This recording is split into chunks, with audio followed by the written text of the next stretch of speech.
గారిని ప్రధానమంత్రిని చేసే వరకు అహర్నిశలు కృషి చేసి కష్టపడి కాంగ్రెస్ను తెలంగాణలో గెలిపించి 15 పార్లమెంట్లు ఢిల్లీకి పంపించే వరకు మేమందరం సమన్వయంతో పని చేస్తూనే ఉంటాం. నిన్న మన వాడొకడు వీడొకడు మోపాడు, వాళ్ళు వీళ్ళు వాళ్ళ చెంచాగాళ్ళు కార్యకర్తల మీద కేసులు పెట్టాలనో కార్యకర్తల మీద దాడులు చేస్తామనో ప్రయత్నం చేస్తారు. మన ఇంటికి వస్తామని చెప్పారు, కానీ మనోళ్ళే వాళ్ళ ఇంటికి పోయారు. చింతపండు అయినాక చెప్తారు మా ఇంటికి వచ్చి తన్నీరని. సంకనాకనిక విలువాలనా రా చూసుకుందామని. అందుకే నేను చెప్పిన, నేను లేను, శాంతి భద్రతలు వస్తానే చూసి శాంతి భద్రతలను సరిదిద్దండి అని చెప్పిన. మా కార్యకర్తలు ఎవరి జోలికి పోరు, కానీ ఎవరన్నా మా జోలికి వచ్చి మా మంచితనాన్ని చేతగాని తనం అనుకుంటే చింతపండు అవుతుందని నేను చెప్పదలుచుకున్నా. మా మహేష్ గౌడ్ గారు కొంచెం సౌమ్యుడు అయి ఉండొచ్చు, కాకపోతే వెనకాల నేనున్న ఆ సంగతి మరవద్దు. ఎవరన్నా ఏదన్నా అధ్యక్షుడిగా సౌమ్యుడు వచ్చిండు, మా ఆటలు సాగుతాయి, ఊర్లలో మా ఇష్టం వచ్చినట్టు చేయొచ్చు అని ఎవరన్నా అనుకుంటుర్రేమో. నేను వెనకాలనే ఉన్న బిడ్డ, ఎవరన్నా మా కార్యకర్తల జోలికి వస్తే ఒక్కడొక్కడికి ఉంటుందని నేను చెప్తున్నా. మహేష్ గౌడ్ గారు, నా విజ్ఞప్తి ఒక్కటే, ఒక్క పని నాకు పెండింగ్ ఉండిపోయింది.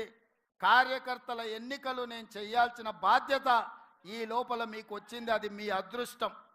రాబోయే 3-4 నెలల్లో బీసీ కమిషన్ చైర్మన్గా నిరంజన్ గారిని నియమించినాం. బీసీ జనాభా లెక్కలు తీసి వాళ్ళకు రావాల్సిన వాటా వాళ్ళకి ఇచ్చి సర్పంచులు, ఎంపీటీసీలు, జడ్పీటీసీలు, మున్సిపల్ కౌన్సిలర్లు, మున్సిపల్ కార్పొరేటర్లు, జిల్లా పరిషత్ చైర్మన్లు, ఎంపీపీలను చేసే బాధ్యత మన ఇద్దరి మీద ఎక్కువగా ఉన్నది.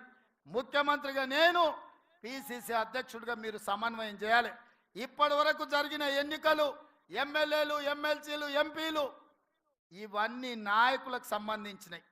నాయకులు ఎట్లో గట్ల నడుస్తుంది, కానీ కార్యకర్తలు కష్టాలలో ఉన్నారు.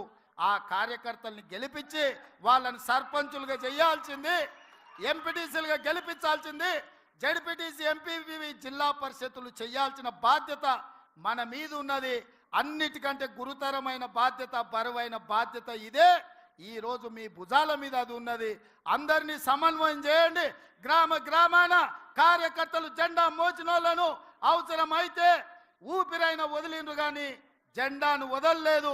భుజాలు కాయలు కాసే విధంగా కాంగ్రెస్ జెండా మోచిన కార్యకర్తల్ని గెలిపించాల్సిన బాధ్యత మన మీద ఉన్నది. వేదిక మీద ఉన్న పెద్దలందరి మీద ఉన్నది. మీ ఎన్నికలకు మా ఎన్నికల కంటే ఎక్కువ కష్టపడతా నేను. మహేష్ గౌడ్ గారు మిమ్మల్ని అందరినీ సమన్వయం చేస్తారు. మిమ్మల్ని గెలిపించుకున్నప్పుడే నిజమైన విజయం, మీరు గెలిచినప్పుడే నిజమైన కాంగ్రెస్ గెలిచినట్టు. మీ గెలుపు కోసం, స్థానిక సంస్థల ఎన్నికల కోసం వేదిక మీద ఉన్న నాయకులమందరం కూడా పునరంకితం అవుదామని తెలియజేస్తూ మీ అందరి దగ్గర సెలవు తీసుకుంటున్న మిత్రులారా, జై కాంగ్రెస్. ఫామ్ హౌస్లో వండిన ఆయన గుండెలు ఎదరాలరా నాయన, అవునా? నేను ఇక ముఖ్యమంత్రి కొన్ని ప్రసంగాలు తగ్గించాల్సి వస్తుంది. ఈరోజు ఆఖరి రోజు పిసిసి అధ్యక్షుడిగా గట్టిగా నినాదాలు ఇవ్వాలి. జై కాంగ్రెస్, జై జై కాంగ్రెస్, జై కాంగ్రెస్, జై సోనియమ్మ, జై జై సోనియమ్మ. ధన్యవాదాలు మిత్రులారా.